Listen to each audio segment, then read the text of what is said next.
Bonjour, je m'appelle Arnaud et aujourd'hui je voulais vous parler d'un produit qui est assez simple à trouver mais qu'il faut connaître et ce sont les suspentes Cobra.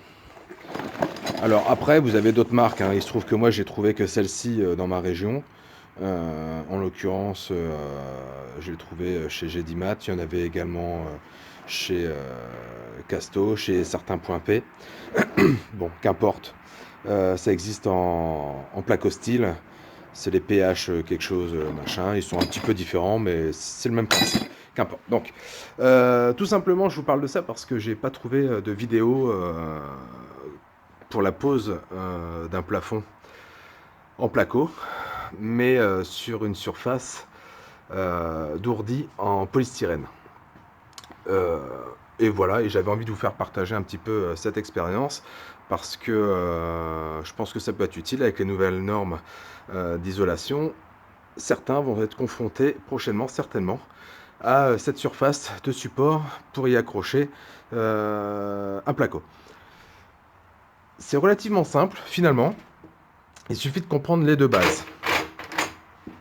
La base essentielle, c'est de repérer donc les ourdis polystyrène qui sont là devant nous, avec les jonctions, de repérer les poutrelles. Les poutrelles, bien sûr, elles sont à la jonction des deux ourdis, puisqu'elles s'appuient sur la poutrelle, et le béton est coulé dessus.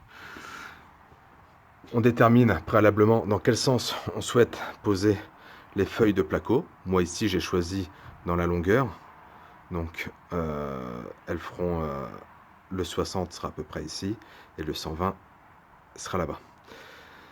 J'ai posé le 0 pour m'entraîner. Et là, je vais vous montrer mon support à 120, comment on le pose. Donc, on choisit la distance. Donc là, ici, pour mémoire, mon 0.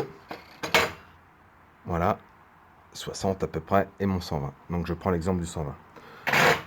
J'ai pris un couteau à matériaux, Dexter. Hein, dans n'importe quel magasin de bricolage, vous en trouvez. Je dirais presque qu'un couteau à pain de cuisine suffirait. Et vous venez repérer, donc, vous faites une petite trace au niveau du 120.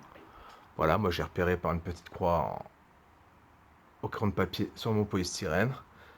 Voilà, où était mon 120 par rapport à mon 0 pour y mettre mon rail dans ce sens-ci. Voilà. Et une fois que j'ai repéré ça, je vais à la jonction. À savoir que forcément, quand je vous le présente, voilà, c'est découpé. La jonction étant là, il faut que je fasse à cheval entre les deux ourdis pour y trouver ma poutrelle. Donc c'est fastidieux, mais parce que c'est du polystyrène, ça on en fout partout, etc. Par contre c'est très simple. Vous découpez dedans, c'est comme dans du beurre quasiment. Les bras en l'air, c'est un peu chiant, mais voilà.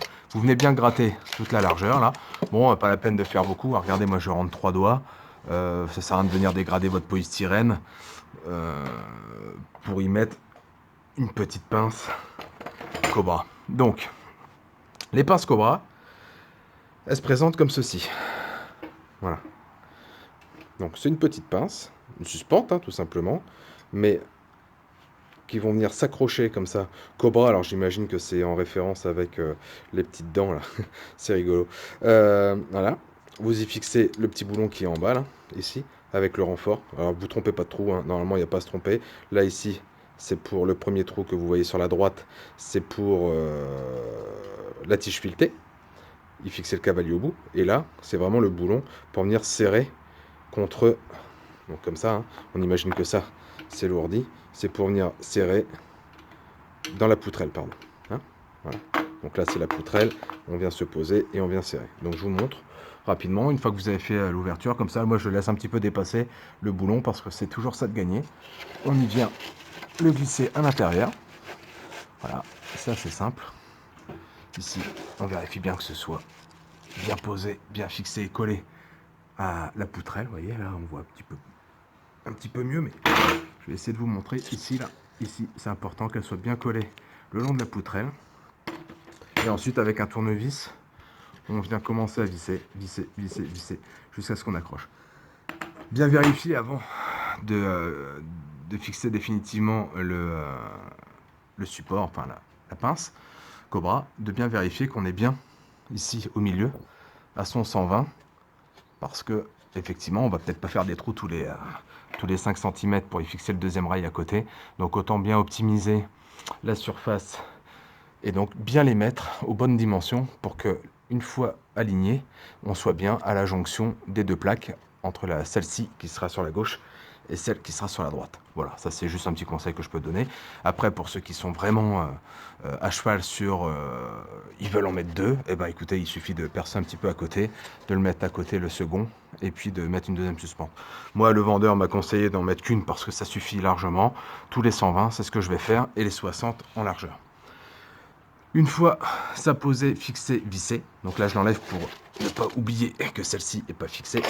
Voilà, il suffit de découper des petites tiges filetées comme ça, donc de la dimension qui vous convienne. Moi j'ai fait 10 à peu près, parce que 10 me suffisait, et de venir le fixer sur son support Cobra, donc la suspente Cobra.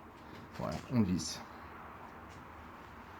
Et là par contre, ce n'est pas vendu avec, mais on vient y mettre donc le cavalier. Voilà, le cavalier. On vissera ici. Bon, évidemment, ça sera vissé beaucoup plus haut. Donc là, moi, je vais essayer de faire un gain de place pour que ce soit, vous voyez, comme ici, vraiment à ras de mon polystyrène, pour pas que ça m'empiète de la surface en hauteur. Voilà, bah écoutez, je vous montrerai un petit peu ce que ça donne pour ceux qui sont intéressés. J'espère que cette petite vidéo vous aura servi, et du moins vous aura permis à connaître ce produit que je trouve sympa et facile d'utilisation. Je vous souhaite une bonne journée à tous, bon bricolage et à bientôt. Au revoir.